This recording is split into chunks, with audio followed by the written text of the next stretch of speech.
It's the beginning. Isaiah 55, 6-9. Seek the Lord while he may be found. Call on him while he is near. Let the wicked forsake his way, and the evil man his thoughts.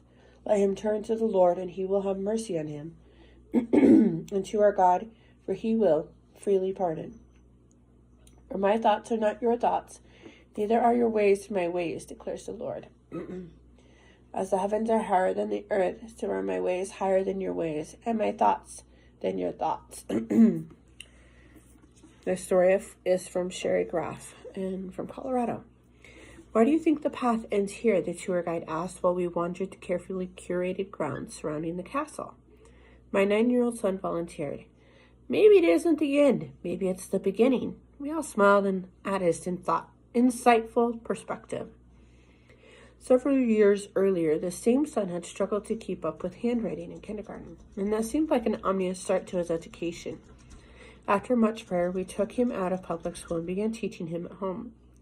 The end of my son's public education was the beginning of many great years of our learning together, including that castle tour with our homeschool friends.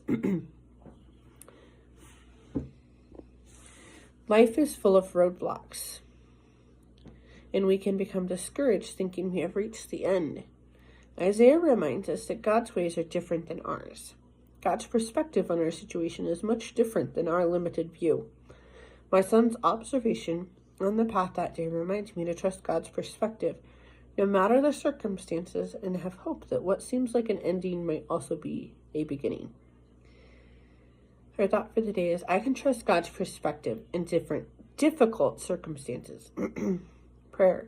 Dear God, help us trust that you know our needs. Turn us from despair and help us to walk in faith. Amen.